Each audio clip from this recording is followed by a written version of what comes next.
where the lights mount, should I call my HOA, how does it work with zoning, how's my system powered, how much should I actually install, what is common, what do people typically do.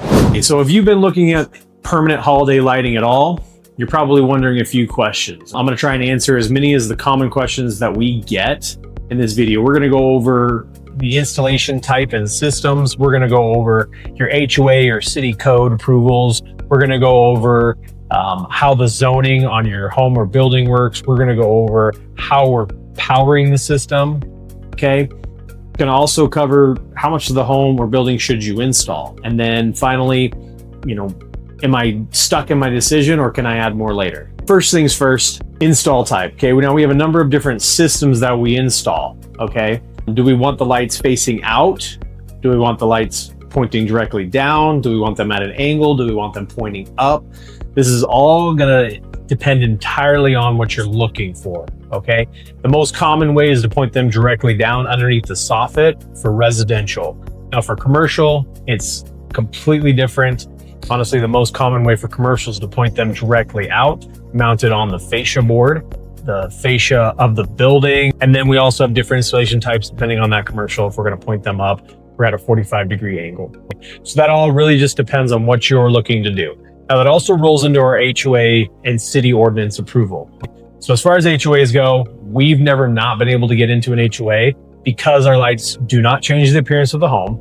They aren't over the lumens count, and they also point down and not point towards the street. And extra perks are they actually add an accent lighting feature to your home, which most HOAs actually require. So you got that underway. City ordinances, a lot of people ask about the light pollution standards. These are under the lumens account, first off, and then second off, most of them are pointing down and they're not bright enough to really make a difference. So you're good on city ordinances for that aspect.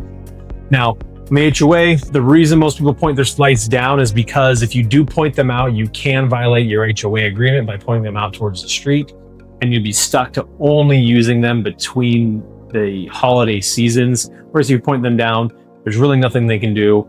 The main focus on those for HOA is added security lighting and accent lighting, which they actually like. A lot of nicer HOAs will actually require you to have some sort of accent lighting on the home. Okay, as far as the roofline zoning goes, now we recommend just creating the front of your house as a single zone. Don't try to break it up into a ton of different zones. If you want to do a lot of different zones for the front of your house to be able to control all the different peaks and roof lines as a different pattern, we have systems for that. So you just have to work with your design consultant to figure out which one is the best for the situation you're trying to get. For the vast majority of people, about 95% of our customer base, they just want to turn the lights on and have them work and edit the patterns and make them change, right?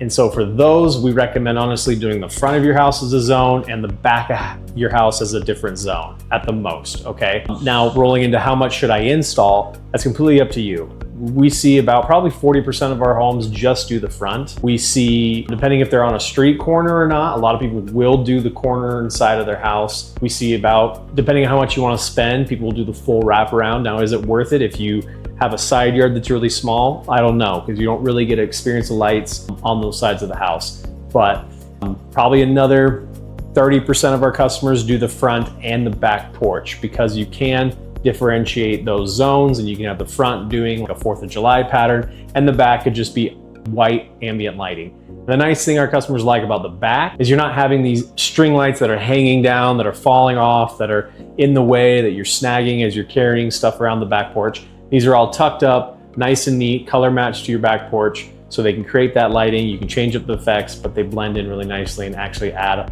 a lot to the home. So how is that system going to be powered? So for the vast majority of people, it is a control box, as you can see here, that is just mounted on the wall and plugged right into an outlet. The typical place for this is located inside the garage or a utility closet because it does have a fan and it is noisy, so we don't like to put it inside the house or close to a bedroom or anything like that because it can cause noise, especially through the night while it's running. So for the vast majority of you, we are just gonna place it in the garage, we're gonna plug it in an outlet, and then the low voltage wiring will run from that control box up into the attic or out through the wall and to the roof line where we're going to start.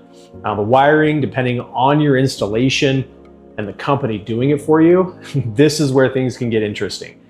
Our company has a lot of experience, and so our wires are very, very well hidden. They're very well protected, and you can't really tell they're there unless you're really, really, really looking for them. Most houses you can't tell. Some houses we have to retrofit, and it's really difficult to get a wire to a secondary roof line or a second story when there's zero attic space. But I would challenge you to try and find them with our crew. And now let's say you're not really sure, should we do the whole house? Will we like it enough to spend the money on the full thing? Just do the front. Just get the front done. You can always add more later. Now, depending on which system you do, it is critical that we know that you're going to add later so we can plan out our wiring to be able to add additional lights down the road. But it's really easy for most homes and systems. It's just a simple plug and play. We can continue on running the lights down the side of a house, or we can run an entirely new home run and plug in the lights for a different side of the house and keep going. So it's really easy and adaptable to add on down the future. I'd honestly say we get in the first part of the year, we get a lot of business from people after they've gone through the Christmas season, calling us to add on to certain parts of their home because they love their lights so much. So hopefully this answered a few of your questions about where the lights mount. Should I call my HOA? How does it work with zoning? How's my system powered? How much should I actually install? What is common? What do people typically do? And then can I always add on more later? So any questions, go ahead and just shoot us a message.